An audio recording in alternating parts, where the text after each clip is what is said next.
الحمدللہ رب العالمین والصلاة والسلام علی محمد الامین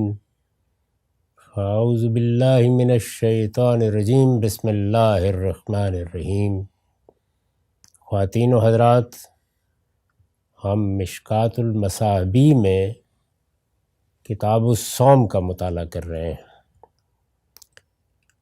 یہ تنزیہ الصوم کا باب ہے۔ معدان بن طلحہ کی روایت ہے، وہ کہتے ہیں کہ ان ابا الدرداء حدثہ ان رسول اللہ صلی اللہ علیہ وسلم کا فافطر۔ ابو الدرداء رضی اللہ عنہ نے وہ یہ کہتے ہیں کہ مجھ سے بیان کیا کہ رسالت بآب صلی اللہ علیہ وسلم نے قے کی اور اس کے بعد روزہ افطار کر لیا، یعنی روزے تھے، آپ نے بھی روزہ رکھا ہوا تھا، قے کی اور افطار کر لیا۔ قال فلقیت ثوبان فی مسجد دمشق، یہ کہتے ہیں کہ میں ثوبان سے دمشق کی مسجد میں ملا۔ فقلت ان ابا الدرداء حدثنی ان رسول اللہ صلی اللہ علیہ وسلم قام فافطر، تو میں نے ان سے یہ بات بیان کی کہ رسول اللہ صلی اللہ علیہ وسلم کے ایک صحابی ابو الدرداء رضی اللہ عنہ تو یہ کہتے ہیں، انہوں نے مجھ سے بیان کیا ہے کہ رسول اللہ نے قے کی اور اس کے بعد روزہ افطار کر لیا۔ تو ثوبان رضی اللہ عنہ نے کہا کہ قال صدقہ، وہ صحیح کہتے ہیں، وانا سببت لہ وضوءہ، اس وقت میں نے وضو کا پانی آپ کے ہاتھوں پر ڈالا تھا، یعنی وضو کرا رہا تھا میں۔ اس روایت میں رسول اللہ صلی اللہ علیہ وسلم کا ایک عمل بیان کیا گیا ہے۔ یہ معلوم نہیں ہوتا کہ اس کا باعث کیا ہوا، یعنی قے جب آدمی کو آتی ہے تو ظاہر ہے کہ طبیعت کی کوئی خرابی بھی اس کا باعث ہو سکتی ہے، تو ممکن ہے کہ رسالت مآب صلی اللہ علیہ وسلم نے طبیعت میں کچھ ناسازی محسوس فرمائی ہو اور اسی میں آپ کو وضو کرتے ہوئے قے ہو گئی، تو آپ نے محسوس کیا کہ شاید اب روزہ پورا کرنا مشکل ہوگا، تو آپ نے روزہ افطار کر لیا۔ تو اس کی بنیاد پر قے سے روزہ ٹوٹ جاتا ہے، یا خود قے کی جائے تو روزہ ختم ہو جاتا ہے، یا منہ بھر کر آئے تو کیا باقی رہتا ہے، اس طرح کی جتنی بحثیں ہیں وہ اس روایت کی بنیاد پر نہیں کی جا سکتی، اس لیے کہ اس میں نہ کوئی قانون بیان ہوا ہے، نہ رسالت مآب صلی اللہ علیہ وسلم نے اس کی وجہ بیان کی ہے،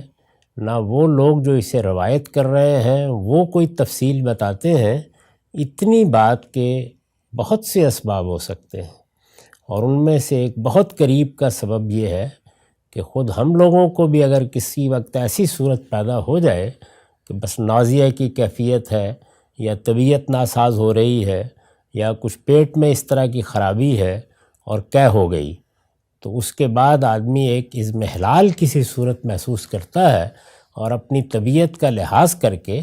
اگر وہ یہ سمجھتا ہے کہ وہ روزہ پورا نہیں کر سکے گا تو وہ روزہ افطار کر سکتا ہے۔ یہ بات تو اس روایت سے معلوم ہوتی ہے، لیکن یہ کہ قے روزے کو توڑنے یا ختم کرنے کا باعث ہو جاتی ہے، اس طرح کی کوئی بات اس سے استنباط نہیں کی جا سکتی۔ وعن بعض اصحاب النبی صلی اللہ علیہ وسلم قال لقد رأیت النبی بالعرج یصب علی رأس الماء وهو صائم من العطش او من الحر۔ رسول اللہ کے بعض صحابہ نے بیان کیا ہے، اور وہ یہ کہتے ہیں کہ میں نے رسول اللہ صلی اللہ علیہ وسلم کو عرج کے مقام پر دیکھا، یعنی ایک صحابی نے بیان کیا ہے کہ میں نے رسول اللہ صلی اللہ علیہ وسلم کو عرج کے مقام پر دیکھا۔ یہ مکے اور مدینے کے درمیان ایک جگہ ہے۔ آپ اپنے سر پر پانی ڈال رہے تھے، روزے سے تھے، اور غالباً پانی ڈالنے کی وجہ وہ یہ بیان کرتے ہیں کہ یا تو پیاس بہت شدید لگ رہی تھی، یا یہ ہے کہ گرمی کافی تھی۔ تو اس سے بھی یہ معلوم ہوا کہ اگر کسی وقت پیاس لگ رہی ہو، روزے میں بہت سخت گرمی ہو، یا اس طرح کی صورتحال پیدا ہو جائے، تو کھانا پینا تو ممنوع ہے، اور اگر کھائے پیے گا آدمی تو روزہ ختم ہو جائے گا، لیکن سر پر پانی ڈالنا یا کلی کر لینا یا نہانے لگ جانا، اس طرح کی جتنی چیزیں ہیں، اس سے روزے میں کوئی فرق واقع نہیں ہوتا۔ اور رسالت مآب صلی اللہ علیہ وسلم نے بھی چونکہ یہ کیا ہے،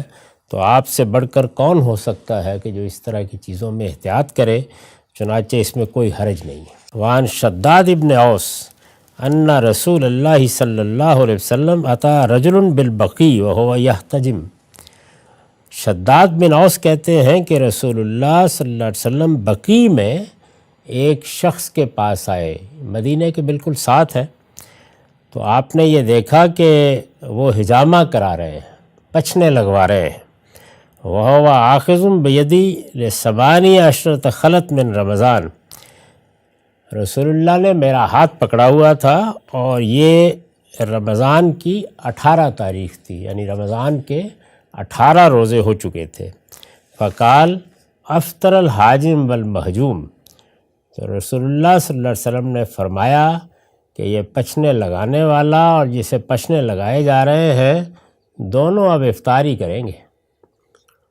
یہ اس روایت کا مطلب ہے، یعنی اس کا بھی یہ معنی نہیں ہے کہ پچھنے لگانے سے یا پچھنے لگوانے سے روزہ ٹوٹ جاتا ہے، بلکہ جس طرح کے بہت سے علماء نے اس کی شرح کی بھی ہے اور صحیح کی ہے، اس لیے کہ دوسری روایتوں میں اسی کی تائید بھی ہوتی ہے کہ آپ کا مدعا یہ تھا کہ یہ جس نے پچھنے لگوائے ہیں یہ اب ذوق محسوس کرے گا، اور ہو سکتا ہے کہ افطار کی نوبت آ جائے،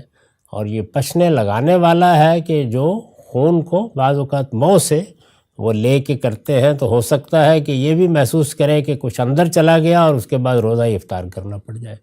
تو یہ ایک صورتحال پر رسالت مآب صلی اللہ علیہ وسلم کا تبصرہ ہے، اس میں بھی کوئی قانون یا کوئی ضابطہ بیان نہیں کیا گیا، لہٰذا پچھنے لگوائے جائیں یا کسی موقع پہ انجیکشن لگایا جائے یا کسی جگہ پہ ڈرپ لگائی جائے، اس سے روزے میں کوئی فرق نہیں پڑتا۔